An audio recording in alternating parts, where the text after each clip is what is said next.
25 करोड़ साल पहले एक तबाही आई और ये पृथ्वी के शुरुआती दिनों के बाद किसी ज्वालामुखी का एक बड़ा तांडव था।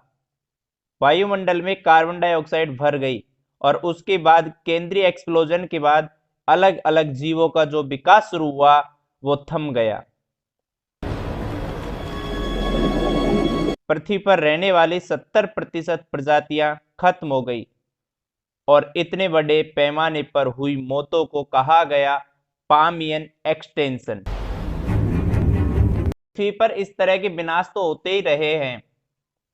पिछले 50 करोड़ साल में कम से कम 5 बार ऐसी तबाही आई है जिससे पृथ्वी पर से सबसे अहम प्रजाति खत्म हो गई। ये भी ताश की गड्डी को फेंटने जैसा ही है, जिससे नई प्रजाति पैदा होती रहती है। उस वक्त भी एक नई प्रजाति पैदा हुई, डायनासोर की। अगले 16 करोड़ साल तक डायनासोर पृथ्वी पर राज करते रहे। उसी दौर में पृथ्वी पर सख्त लकड़ी के पहले जंगल पैदा हुए और 400 करोड़ साल बाद चांद की ग्रेविटी की वजह से पृथ्वी पर 24 घंटे का दिन होने लगा। डायनासोर के शुरुआती काल में दुनिया भर की जमीन एक ही जगह जमा थी, जिसे पेंजिया कहते थे, लेकिन अब वो अलग होने लगी थी। अफ्रीका दक्षिणी अमेरिका से अलग हो गया, अटलांटिक महासागर सामने आया और इस बनी मानव इतिहास की सबसे मजबूत सरहद, वो सरहद जिसने नई और पुरानी दुनिया को अलग कर दिया।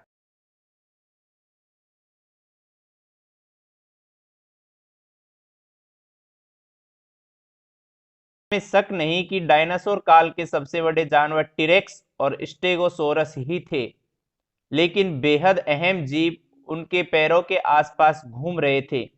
अगर हम अपनी जड़ों को ढूंढने की कोशिश करें तो पाएंगे कि हम रेंगने वाले विशाल भारी भरकम जीवों के रहने वाले श्रू जैसे छोटे स्तनधारी जीव थे। उस वक्त हमारे जैसे स्तनधारी जीव खास अहमियत नहीं रखते थे। हम अपनी जान बचाए रखने के लिए डायनासोर के अंडों की चोरी भी करते थे, तो डायनासोर के सामने हम कुछ भी नहीं थे। 16 करोड़ साल के डायनासोर काल के इतिहास की सबसे बड़ी बात यह थी कि हम उनसे जंग हार चुके थे, स्तनधारी हार चुके थे। हम छोटी बिल्ली जितने बड़े थे। 16 करोड़ साल तक मझोले, बड़े, थोड़े बड़े, विशाल और बहुत बड़े जीव के नाम पर सिर्फ डायनासोर ही मौजूद थे। उनके सामने हमारा कोई वजूद नहीं था।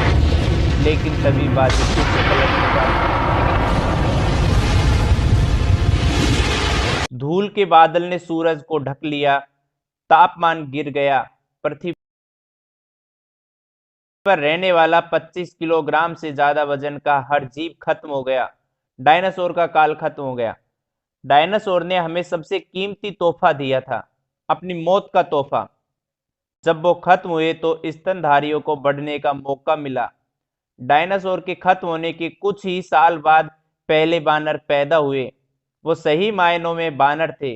उनके बाद के रूपों में हम भी एक है और विकास के क्रम में उन स्तनधारियों को सामने देखने वाली आंखें मिली, से वो गहराई का अंदाजा लगा सकते थे, और लचीले हाथ मिले जिनमें 5 उंगलियां थी।